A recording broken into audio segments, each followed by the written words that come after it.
Welcome to The Explainer. Today, we're unpacking a fascinating and honestly deeply moving psychological case study called The Weight of Yesterday. It's basically a story about the ultimate what-if scenario. We're going to examine the life of Alex Thompson, a man who gets the literally impossible chance to rewrite his past, only to discover that the mechanics of regret and repair are vastly more complicated than just changing a few bad decisions. It is a brilliant look at human nature, our obsession with control, and what it actually takes to heal a broken life. Okay, let's dive into this, because this is the ultimate universal thought experiment, isn't it? If you could turn back time to fix your absolute biggest mistake, would you do it? I mean, most of us would scream yes without a second thought. We tend to believe our misery is just the result of a few wrong turns. But as we're about to see with our subject Alex Thompson, that assumption can lead to a reality far, far darker than the original timeline. Section 1. The Weight of Regret. Alex's Downfall. Before we get to the time travel, we really have to understand the grim reality of Alex's present. Picture this. Alex is 42 years old, sitting alone in a dim, mold-stained apartment on the outskirts of the city. Rain is just hammering against the window. He looks closer to 60, completely buried under the physical and emotional weight of his failures. His business, Thompson Construction, has completely collapsed. This was driven by a toxic mix of bad loans, a predatory partner named Victor Lang, and, most fatally, Alex's own stubborn pride. The fallout was total. He's been divorced from his wife Emily for 2 years. His 17-year-old son Jake barely speaks to him, and his 12-year-old daughter Lily still cries asking why her dad didn't fight harder for them. His health is failing, his savings entirely gone. This brings us to a moment of total desperation. Clutching a bottle of whiskey, Alex whispers, "I'd give anything to go back. Just one chance." And incredibly, the universe actually answers. While digging through some old boxes, he finds his late grandfather's mysterious pocket watch. Inside, the face shimmers, and it bears this haunting engraving: one thread, one change, no return without cost. Driven by sheer grief, Alex twists the crown, begging to be taken back to the summer of 2015 before it all fell apart. Section 2. The Butterfly Effect. Unintended Consequences. The world dissolves, and Alex actually wakes up 10 years in the past. The foreclosure never happened, his wife Emily is radiant, his son Jake is 7, and Lily is just a toddler. For the first week, it is absolute paradise. Let's move to and see how this builds across our timeline. We start at the original ruin, jump back 10 years to the summer of 2015, where Alex attempts his grand fixes. And finally, we hit the inevitable, desolate yank back to the present. Armed with future knowledge, Alex thinks he's going to play the hero. He cancels his partnership with Victor, invests money safely, over-apologizes for small neglects, and even renews his vows with Emily. He thinks he's rewriting his story perfectly. Now, what's really interesting is how quickly his obsessive micromanagement triggers a chaotic chain reaction. It's like a row of dominoes. When Alex confronts his predatory partner Victor early, Victor retaliates quietly. Suddenly, existing contracts dry up. Suppliers turn cold. When Alex tries to use his future knowledge to bet on stocks, the butterfly effect makes the markets react unpredictably. In one instance, exposing Victor too soon causes a scandal that tanks a completely separate quote-unquote safe investment.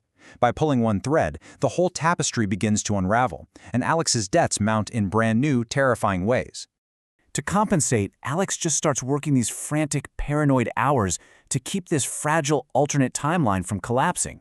And Emily, she instantly senses this erratic, controlling energy. Right before the watch's internal timer is set to pull Alex back to the present day, he holds Emily close, telling her he loves her. Her response is chilling in its honesty. She says, "You're scaring me a little, but I love you too." And with that, he twists the crown to return to the present, truly believing he has saved them all. Section 3. The Breaking Point of Violent Return. The return to the present timeline is violent. Alex doesn't wake up in some sprawling mansion. He collapses on the floor of an apartment that is actually far worse than the one he left. There are eviction notices taped to the door. When he tracks down Emily, she looks 10 years older and her eyes are totally cold. Why? Because in this new timeline, Alex's paranoia and obsession with fixing everything drove him into shady deals. Victor sued them into absolute oblivion. Emily filed for divorce much earlier, citing emotional abuse and financial recklessness. His children suffered through years of extreme instability that didn't even exist in the original timeline. This quote from Emily in the altered present is absolutely heartbreaking. She tells him, "Then you became a stranger who was terrified of losing us, and in trying not to, you pushed us away harder." The tragic irony is complete. His arrogance in trying to control destiny destroyed his family much faster and much harsher than his original mistakes ever did. Driven to absolute despair, Alex stands on a rainy bridge, contemplating ending the whole thing. But, standing on that bridge, a memory of his family's laughter stops him. He whispers to the wind, "I can't fix it myself. I never could." And this brings us to a really crucial psychological concept for our explainer: surrender. Letting go of the arrogance of controlling destiny. Alex finally steps back from the edge. He realizes the magic watch was just a trap built by his own ego. Section 4. The True Repair. Human Redemption. This massive shift in mindset leads us to where Alex's story transitions from a frantic sci-fi thriller into a grounded, deeply moving masterclass in genuine redemption. There are no more shortcuts. And this brilliantly illustrates the central metaphor of this entire explainer. For his whole life, Alex viewed life as a machine. He believed in quick fixes, strict control, forcing outcomes. You turn a dial, you fix a gear, the machine works. But after his disastrous time travel experience, he finally learns to view life as a garden.